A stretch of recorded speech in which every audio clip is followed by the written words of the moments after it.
अस्सलाम वालेकुम। मैं हैदर अली बिजारानी आईआर के पेपर 1 और पेपर 2 की लेक्चर सीरीज में खुशामदीद है। लास्ट लेक्चर में हमने वर्ल्ड सिस्टम थ्योरी को डिस्कस किया था, जिसकी लिंक भी आपको डिस्क्रिप्शन में मिल जाएगी। आज एक और थ्योरी इंटरनेशनल पॉलिटिकल इकोनॉमी पे बात करेंगे। तो इंटरनेशनल पॉलिटिकल इकोनॉमी एक इंटरप्ले है दुनिया की इकोनॉमी के दरमियान और पॉलिटिक्स के दरमियान। या मैं ये कहूं कि इंटरनेशनल पॉलिटिकल इकोनॉमी से हमें ये पता चलता है कि कैसे दुनिया में पॉलिटिक्स को इस्तेमाल करके इकोनॉमिक गोल हासिल किए जाते हैं, और यह भी पता चलता है कि कैसे इकोनॉमी को इस्तेमाल करके पॉलिटिकल गोल हासिल किए जाते हैं। तो इन पे एक मैं बड़े डीप एग्जांपल आपको दूंगा, जैसे इंटरनेशनल पॉलिटिकल इकोनॉमी के आपको कॉन्सेप्ट समझ आ जाएं। और इंटरनेशनल पॉलिटिकल इकोनॉमी से हमें यह भी पता चलता है कि मार्केट ट्रेंड्स कैसे दुनिया की पॉलिटिक्स को अफेक्ट करते हैं। अब देखें, जैसे मैंने बता दिया कि ये एक इंटरलिंक्ड है पॉलिटिक्स और इकोनॉमी दुनिया में। तो यहाँ पे मैं आपको ये भी बता दूं कि economy influences political decisions. Economy दुनिया के जो पॉलिटिकल डिसीजंस है उन पे इम्पैक्ट करती है। तो यहाँ पे एक एग्जांपल दूंगा आपको। यूनाइटेड नेशन की जनरल असेंबली का 76 एक सेशन हुआ था, जिसमें पाकिस्तान के उस वक्त प्राइम मिनिस्टर थे इमरान खान 2019 में। तो वहां पे इमरान खान ने एक जबरदस्त स्पीच भी की थी, और उसके बाद इमरान खान मुस्लिम ममालिक के जो लीडर थे जैसे ईरान, तुर्की, उनके साथ मिले और मुस्लिम वर्ल्ड के आगे जो मसाइल दरपेश थे उन पे बात की, जैसे कि इस्लामोफोबिया था। तो इस मीटिंग के बाद, इन सेशंस के बाद क्या हुआ कि मुस्लिम कंट्रीज ने, स्पेशली ईरान ने, तुर्की ने, मलेशिया ने एक समिट रखी थी मलेशिया में 2019 में। तो वो मीटिंग, जाहिर बात है इमरान खान ने भी सजेस्ट किया था, वो पाकिस्तान के प्राइम मिनिस्टर को वो मीटिंग अटेंड करनी थी, मगर वेरी लास्ट मिनट पे पाकिस्तान के प्राइम मिनिस्टर ने कहा, माजरत कर ली उस सेशन को, उस मीटिंग को ज्वाइन करने से। तो यहाँ पे समझना होगा कि पाकिस्तान के प्राइम मिनिस्टर ने वो सब कुछ क्यों किया। तो वो था, उसका रीजन है, जवाब है सऊदी अरबिया। क्योंकि सऊदी अरबिया को लग रहा था कि ये जो सेशन या ये जो मीटिंग हो रही है, शायद वो कोई ओआईसी के को काउंटर करने के लिए कोई और मुस्लिम ब्लॉक बन रहा है। तो इसलिए सऊदी अरबिया ने पाकिस्तान को कहा कि आप इस सेशन को या आप इस मीटिंग को न ज्वाइन करें। और उस वक्त पाकिस्तान के बड़े इकोनॉमिक इंटरेस्ट थे सऊदी अरबिया के साथ। तो समझ रहे हैं आप बात। पाकिस्तान ने उस इकोनॉमिक इंटरेस्ट की वजह से वो अपने पॉलिटिकल डिसीजंस लिए। तो मतलब उस इकोनॉमी ने इन्फ्लुएंस किया उस पॉलिटिकल डिसीजंस को। या यहाँ पे मैं ये कहूं कि सऊदी अरबिया ने अपने इकोनॉमी को इस्तेमाल करके अपना जो पॉलिटिकल जो गोल था वो पॉलिटिकल गोल हासिल कर लिया। तो ये क्या था? ये है इंटरनेशनल पॉलिटिकल इकोनॉमी। अब इस पे एक एग्जांपल और आपको दूं। जब दुनिया में वर्ल्ड वार 1 हुई थी, तो वर्ल्ड वार 1 में जितनी कंट्रीज थी उनकी इकोनॉमी खत्म हो गई, उनकी इकोनॉमी बिल्कुल तबाह हो गई। तो उस वक्त यूनाइटेड स्टेट ऑफ अमेरिका ने कहा कि भाई आज के बाद मैं अपनी डोमेस्टिक इंडस्ट्री को बेहतर करूंगा, मैं फ्री ट्रेड किसी भी कंट्री के साथ नहीं करूंगा। तो यूनाइटेड स्टेट ऑफ अमेरिका ने हर कंट्री के साथ जो ट्रेड थे उनके ऊपर टैक्सेस लगा दिए, उनके ऊपर टैरिफ लगा दिए। जब टैरिफ लगा दिए तो हर कंट्री ने भी वैसा किया। जैसे लेट सपोज के फ्रांस के ऊपर अगर टैक्सेस लगे तो फ्रांस ने क्या किया, उसने भी यूनाइटेड स्टेट ऑफ अमेरिका की एक्सपोर्ट के ऊपर उसने भी टैक्स लगा दिए।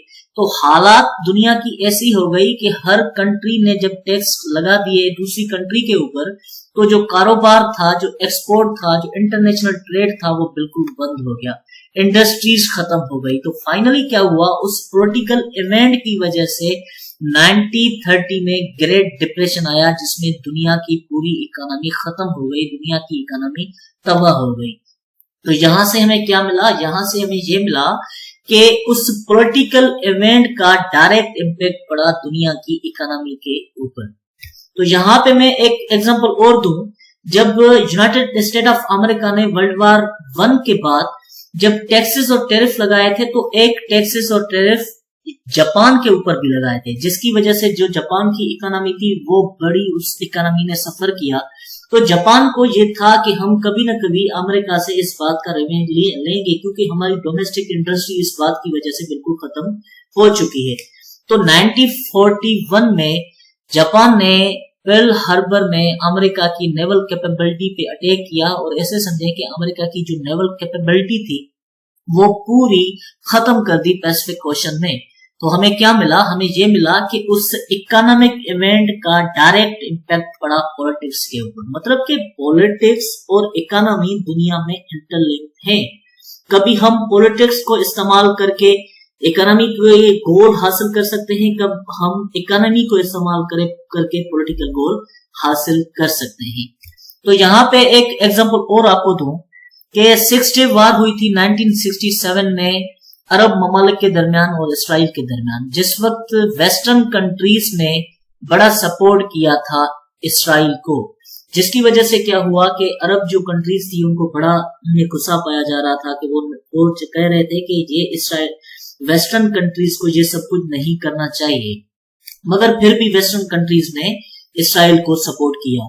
फिर 1973 में वार हुई जिसमें भी वेस्टर्न कंट्रीज ने इसराइल को सपोर्ट किया।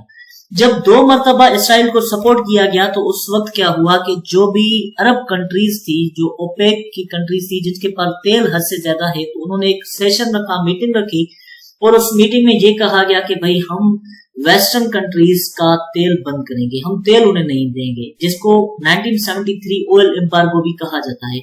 जब ये तेल बंद कर दिया गया, उनको गैस नहीं दी गई, तो मतलब कि उसके बाद जो वेस्टर्न कंट्रीज थी उनकी इकोनॉमी बिल्कुल तबाह हो रही थी। तो वो सारे इन ओपेक कंट्रीज के पास आए और कहा कि भाई देखें, आज के बाद हम इसराइल को सपोर्ट नहीं करेंगे, आप हमें वो तेल गैस दे दो।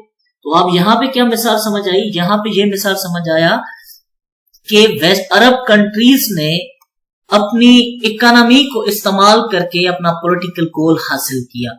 तो आप समझ सकते हैं कि कैसे इकोनॉमी और पॉलिटिक्स आपस में इंटरलिंक्ड हैं। और यहाँ पे एक एग्जांपल मैं आपको और दूं कि 2007 और 8 में जब इकोनॉमिक क्राइसिस आए थे, तो इकोनॉमिक क्राइसिस के बाद ही अरब स्प्रिंग हुई।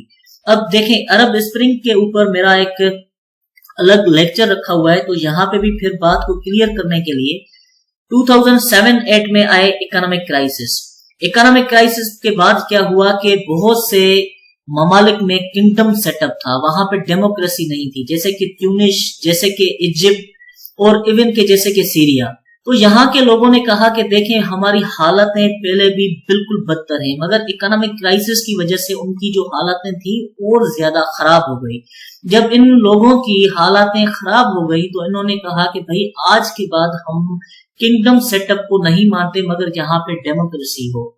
तो उसकी वजह से लिबिया में जैसे कर्नल कजाफी की हुकूमत को गिराया गया, जैसे ट्यूनिस के जो रूलर था उसकी हुकूमत को गिराया गया, इजिप्ट में हुस्नी मुबारक की हुकूमत को गिराया गया, और इवन के सीरिया में भी ये सब कुछ हो रहा था।